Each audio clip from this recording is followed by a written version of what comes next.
हमारे देश में जितने लोग मेडिटेशन की तरफ अट्रैक्ट होते हैं या योगिक डीप योगिक थेरेपीज़ के अंदर या उसमें इंटरेस्ट लेते हैं, उसमें से ज़्यादा लोग या तो किसी चीज़ से ग्रसित वाले लोग होते हैं या किसी बुरी लत जो उनको लगी रहती है उसकी वजह से होते हैं। और हर किसी को ये बोलते देखा है कि अगर आपको किसी बुरी लत से अगर बाहर निकलना है तो आप मेडिटेशन का सहारा लीजिए, या आपको किसी बुरी आदतों ने अगर घेर के रखा है तो आप मेडिटेशन का सहारा लीजिए और आपको आप उसके बाद बलपूर्वक और या इससे अच्छा कर सकते हैं या बहुत आसानी से इससे निकल सकते हैं। आपको वो बल पर प्रदान करेगा, आपको जो विल पावर होगी उसमें स्ट्रेंथ पैदा करेगा और आप यहाँ से निकल जाओ। और लोग ऐसा करते हैं और उनको सुखद परिणाम भी मिलते हैं। ऐसा नहीं है कि सुखद परिणाम नहीं मिलते, लेकिन आपको किसी चीज़ की प्राप्ति हो रही बहुत अच्छी बात है। अगर आपको कोई पॉजिटिव चीज़ें मिल रही बहुत अच्छी बात है, लेकिन अगर आपने कोई चीज़ को अगर किसी एक कोई चीज़ पे अगर अपनी साधना को अगर आपने टिका दिया, जैसे आपने एक साधना को सिर्फ अपनी आदत छुड़वाने में लगा दिया या किसी चीज़ से ग्रसित है तो उससे बाहर निकालने में लगा दिया, तो आपने अपनी साधना की वैल्यू कम कर दी, उसकी अहमियत कम कर दी, उसकी वैल्यू कम कर दी, क्योंकि आपको ये नहीं पता कि उसकी पावर कितनी है। शायद आपको इससे ज़्यादा भी मिल सकता था और मिलता ही है, आपकी सोच से ज़्यादा देती, क्योंकि ये नेचर के साथ में कनेक्ट रहता है। नेचर कभी भी आप नहीं बता सकते नेचर में कि क्या क्या राज छुपे हैं और ये जो नेचर है ये कितना दे सकता है आपको और किस किस लेवल तक दे सकता है, ये कोई नहीं बता सकता। इस पृथ्वी के अंदर में ऐसा कोई मनुष्य पैदा नहीं हुआ और ना कभी मैं नहीं मानता कि कोई ऐसी मशीन पैदा होगी जो पूरा डिटेल बता देगी कि ये आखिरी जो जो चीज़ यहाँ पर पैदा हुई है वो क्या कुछ कर सकती है अपने अपने पूरे जीवन काल में, ये कोई नहीं बता सकता। नेचुरल चीज़ की बात कर रहा हूँ मैं। आप खैर छोड़िए इन सब चीज़ों को। तो जो जो साधक होता है उसको सबसे पहले तो ये चीज़ जाननी चाहिए कि ये चीज़ इतनी प्रभावशाली क्यों होती है। चाहे वो आपकी एडिक्शन के ऊपर में काम कर रही हो, चाहे आपकी हैबिट्स के ऊपर में काम कर रही हो, आपकी आदतों के ऊपर में या आपकी लत के ऊपर में, और दोनों जगह ये इफ़ेक्टेबल काम करती है और ध्यान इन सब के ऊपर स्थापित हो जाता है। अगर विधिवत तरीके से अगर चला जाए तो बिल्कुल आदमी या साधक उसके ऊपर विजय पा ही लेता है। ऐसा क्यों होता है? सबसे पहले तो मैं ये चीज़ को बताना चाहूँगा, फिर उसके बाद में स्पष्ट करते हुए अपन आगे बढ़ेंगे। अगर किसी भी व्यक्ति को लत लगी है या उसकी आदतें उसके उसके वातावरण के अनुकूल नहीं है या इस नेचर के अनुकूल नहीं है, तो उससे उभरने के लिए अगर वो ध्यान कर रहा है और उसको परिणाम बहुत अच्छे मिल रहे हैं, तो उसका कारण सिर्फ एक है, क्योंकि जो आदत होती है या जो भी लत होती है वो बाहर घटित होती है। उसको जो क्रिया होती है वो बाहर घटित होती है। आपकी लत की जो इच्छा होगी वो आपके अंदर घटित होगी और उसको भोगने के लिए या उसको करने के लिए आपको बाहर जाना पड़ेगा। आप उसको करने के लिए आपको बाहर जाना पड़ेगा। ध्यान एक ऐसी विधि है कि वो अंदर ही घटित होगी और अंदर ही आपको रखेगी और उसके अलावा आपको बाहरी दुनिया से कट ऑफ करके आपको अंदर लेके आएगी। वो बाहर जाने की ऐसी कोई भी विधि नहीं है उसके अंदर में, चाहे वो आँख से खोल के करने वाले ध्यान योग हो।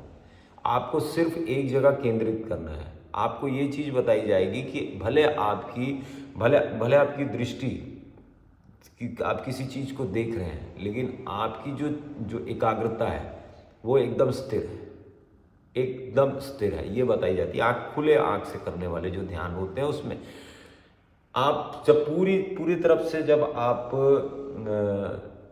कट के अंतरात्मा में या प्राण तल पे एकाग्र होने लगते हैं, तो आपको धीरे धीरे ये चीज़ समझ आने लगती है या आपके कॉन्शियसनेस में ये बात आने लगती है कि मेरे मेरे पास तो इससे भी ज़्यादा बल है कि मैं इसमें बना हुआ, इससे तो बहुत आसानी से ऊपर उठ सकते हैं, और इससे भी ज़्यादा अगर कोई चीज़ मुझे अगर ग्रसित करेगी तो उससे भी उठ जाऊंगा, क्योंकि वो जो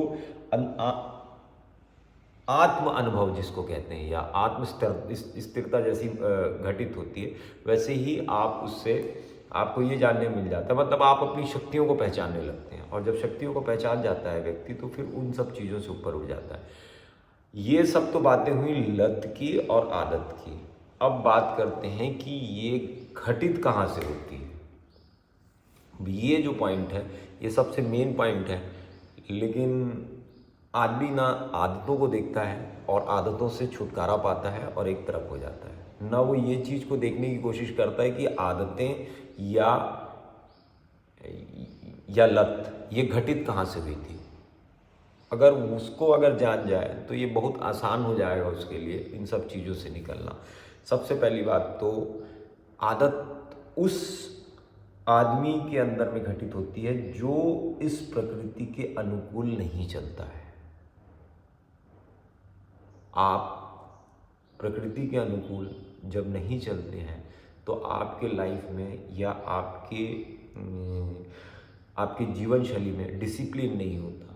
जब आपके अंदर में डिसिप्लिन नहीं होगा या आपकी लाइफ में डिसिप्लिन नहीं होगा तो आप धीरे धीरे आपकी जो पकड़ है या आपकी जो एक दिशा निर्धारित है वो वहाँ से हटते जाएगी, और जैसे जैसे वो हटते जाएगी वैसे वैसे वैसे वैसे वैसे वैसे आप आगे आगे आगे आगे आगे आगे और अपनी आदतों के गुलाम होते जाएंगे, या आप ये मानिए कि बाहर की जितनी क्रिया है उसके गुलाम होते जाएंगे।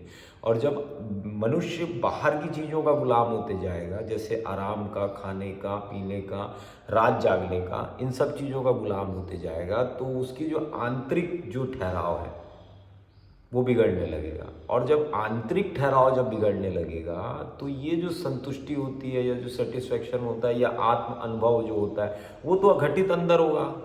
मैंने अपने पिछले कई वीडियो में बताया वो बाहर घटित नहीं होगा।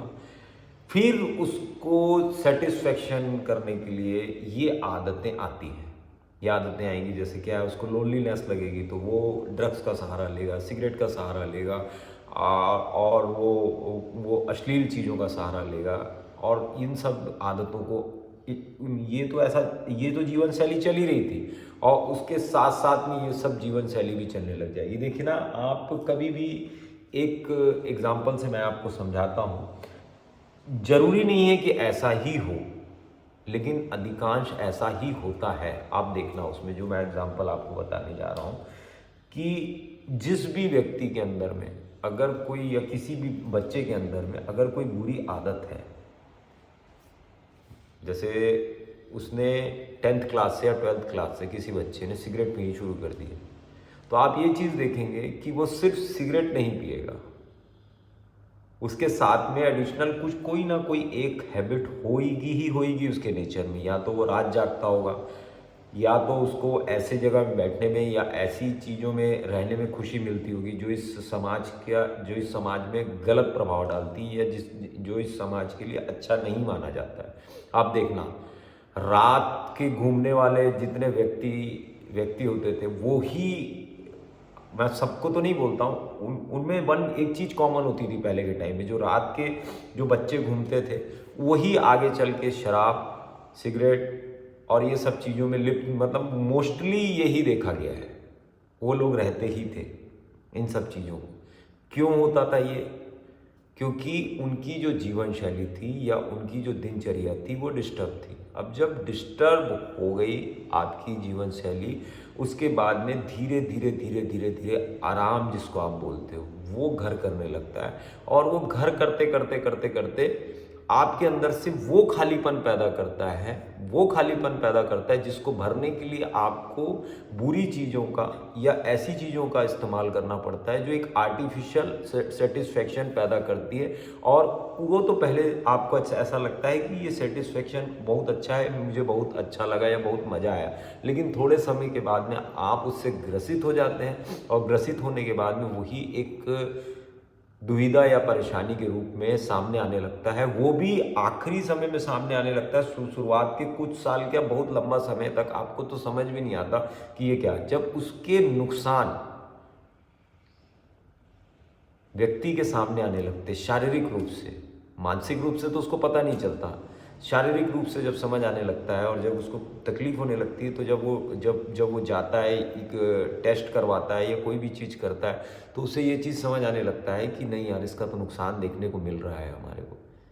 उसके बाद में फिर वो इस चीज़ की तरफ आता है। अनियमितता आपकी जीवन शैली में, आप अननेचुरल अगर आप जीवन शैली रखें हैं, आप अपनी बैठना उठना खाना पीना, जितना ज़्यादा अननेचुरल होगा उतना ज़्यादा आप बुरी आदतों में और बुरी लतों में आपके जाने के चांसेस ज़्यादा बनते हैं। आप ये चीज़ मेरे कहने पे मत मानिए, आप एक बार अपने इर्द गिर्द के वातावरण में ये चीज़ का एक बार एक्सपेरिमेंट करके देखिए कि जो मैंने बात बोली है कि वो बात सही है कि नहीं है। देख लीजिएगा कि जो जो रेगुलर जो जितनी भी चीज़ें रेगुलर, जो कोई नशा करता है या कोई किसी को सिगरेट पीने की या कुछ और नशा करने की जो आदत है, उनके ऊपर रिसर्च करके देखिएगा, उनकी लाइफस्टाइल के बारे में पूछिएगा, उनसे उनका पास्ट पूछिएगा, उनसे ये सब चीज़ पूछिएगा, तो बिल्कुल वो ये चीज़ को बताएंगे। और इसमें कहीं ना कहीं आपको एक परछाई, एक प्रकाश तो ज़रूर आपको मिलेगा। और आपको ये वो जब प्रकाश होगा तो ये जो बुराइयां हैं ये परछाई के रूप में आपको दिखेंगी वहाँ पर, बिल्कुल ही होता है। और ये जो होता है, ये इसको अगर आप करते हुए और मेडिटेशन को करेंगे अगर आप, तो पहले आपने अगर ये जान लिया कि कहाँ से इसका रीज़न है, ये क्यों हो रही है करके, तो पहले जब उस चीज़ को ठीक करेगा तो वो पूर्णता रूप से हर एक चीज़ को ठीक करते हुए आगे बढ़ जाएगा। अगर इस बीच में अगर कोई भी चीज़ अगर ख़राब है या कोई भी चीज़ ऐसी है कि जिसको ठीक करे बिना साधक सीधा ध्यान के अभ्यास में आ गया है या किसी डीपेस्ट थेरेपी के अभ्यास में आ गया है, तो चांसेस तो है कि इन सब चीज़ों से वो ऊपर निकल जाए, लेकिन उसकी दिशा निर्धारित नहीं होगी। तो क्या है, आगे चल के कई लोगों को मैंने देखा है कि पहले इन नशों से निकलते हैं, उसके बाद में इसको ठीक करते हैं। लेकिन मेरा ये मानना है और सही प्रोसेस तो यही है कि पहले अपना डिसिप्लिन साधिए, उसके बाद में फिर कोई तपस्या को साधिए। इसमें और भी बहुत सारी बातें हैं देखने के लिए कि जैसे जो एडिक्शन होती है, एडिक्शन जब आदमी करने लगता है, जब कोई आदमी कोई चीज़ अपने अननेचुरल कोई चीज़ अपने शरीर में और अपनी जीवन शैली के अंदर में ऐड करता है, चाहे वो बीड़ी हो, चाहे वो सिगरेट हो, चाहे वो तम्बाकू हो, चाहे वो शराब हो, कोई भी चीज़ जैसी वो ऐड करते जाता है, तो वो जो ह्यूमन बॉडी होती है वो हमेशा प्रकृति के जैसे है।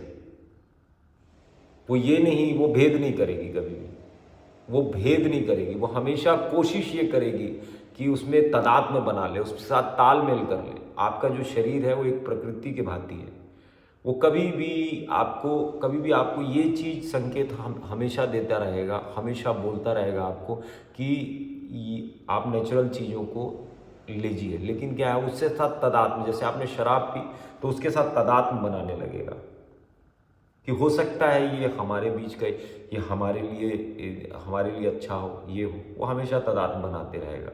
वो जो आपको सेटिस्फैक्शन दे रहा है या कोई सेटिस्फैक्शन की जो चीज़ें पैदा कर रहा है वो तो एक अलग बात है। जो आपका जो शरीर उसको पचाने में जो तादाद बना रहा है वो निरंतर बनाते रहेगा। और इसमें ही देखना कि एक दिन नशा जीत जाता है, आदतें जीत जाती हैं और मनुष्य हार जाता है। इसमें सिर्फ और सिर्फ नुकसान, जैसे अगर मैं करता हूँ तो मेरा होगा और अगर आप करते हैं तो आपका होगा। इसमें और भी बहुत सारी बातें हैं बोलने के लिए, लेकिन वीडियो लंबा हो जाता है। हरिओम, मैं योगाचार्य शिवाय, doctor naturopathy and yoga science. Her her Mahadev, her her Mahadev, her her.